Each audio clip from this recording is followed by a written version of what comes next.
इटावा के कथावाचक मामले में लगातार जिस तरीके से अपडेट आ रहा है, इस वक्त की सबसे अहम और बड़ी खबर यह है कि उत्तर प्रदेश के डीजीपी ने साफ तौर पर कह दिया कि जिस तरीके से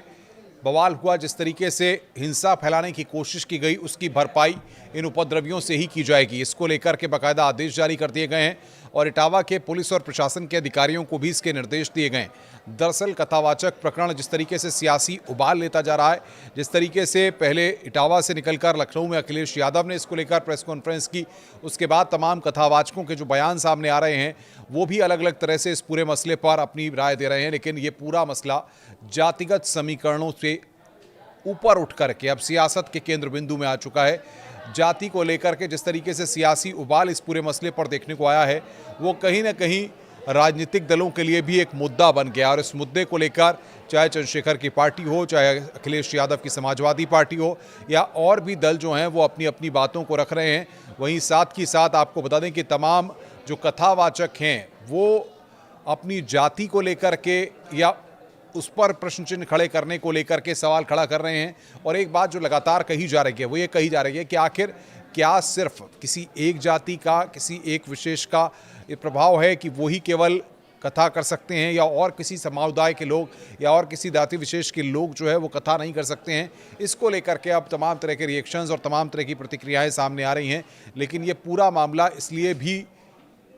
और आगे बढ़ता जा रहा है क्योंकि इस पूरे मामले में एफआईआर दर्ज हो चुकी है और जिस तरीके से इटावा में इस पूरे मामले को लेकर के सड़क पर संघर्ष देखने को मिला, गाड़ी पर पथराव किया गया पुलिस की, उसके बाद से पुलिस पूरी तरह से एक्शन मोड में है। कई लोगों को हिरासत में लिया गया, गिरफ्तार किया गया है और उनसे भी पूछताछ की जा रही है। वहीं इस मामले में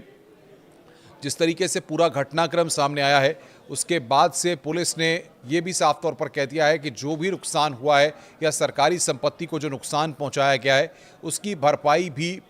उपद्रवियों के पास से ही की जाएगी। और इसको लेकर के पुलिस ने अधिकारियों को निर्देश जारी किए हैं। दो तीन बातें बड़ी महत्वपूर्ण निकल करके इसमें सामने आई हैं कि कथावाचकों ने जिस तरीके से अलग अलग कथावाचक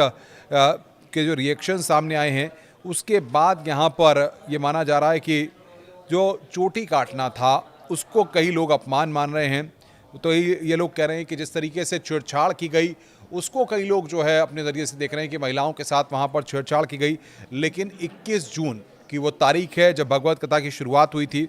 और इसके बाद जब हंगामा हुआ, मारा पीटा गया, चोटी काटी गई और सिर मुड़वा दिया गया, ये सब तमाम चीज़ें हुई। उसके बाद आपको बता दें कि मुकुटमणि जो कि कथावाचक हैं और संत सिंह यादव, इन दोनों को अखिलेश यादव ने लखनऊ बुलाया था, इनसे बातचीत की थी और उसके बाद जाकर के पूरा मामला और बढ़ गया था। फिलहाल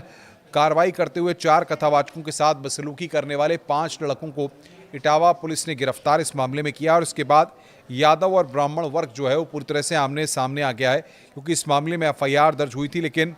ये बात आपको बता दें कि 2023 में भी यहाँ पर भागवत कथा हुई थी, तब इस तरीके की चीज़ नहीं थी क्योंकि इटावा से लगभग 35 किलोमीटर की दूरी है दादरपुर गांव की,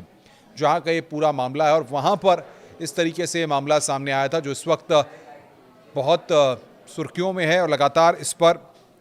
तमाम रिएक्शंस भी सामने आ रहे हैं। वहीं आपको बता दें कि जो 2-3 महत्वपूर्ण खबरें आई हैं वो ये निकल करके आई हैं कि मुकुटमणि पर महिलाओं ने धोखाधड़ी और छेड़छाड़ का जो आरोप लगाया था, पुलिस उन मामले की भी जांच कर रही है। इटावा के कथावाचकों की क्योंकि जाति पर बवाल मचा हुआ है और जो आधार कार्ड निकल करके सामने आया उसके ज़रिए भी लगातार बवाल मचा हुआ है। तो ऐसे में अलग अलग जो कथावाचक हैं, जो धर्माचार्य हैं, वो अपने रिएक्शन दे रहे हैं। लेकिन ज़्यादातर जो रिएक्शंस आ रहे हैं उसमें जो चोटी काटना है उसको गलत बताया गया, उसको एक अपमान बताया गया है। नमस्कार।